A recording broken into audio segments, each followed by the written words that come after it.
ওই ঘুরে ঘুরে ঘুরে ঘুরে এখানে ট্রেনটা উঠবে।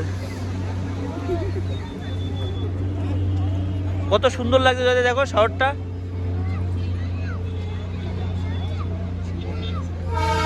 এখান থেকে পুরোটা ভালো ভিডিও করা যাচ্ছে।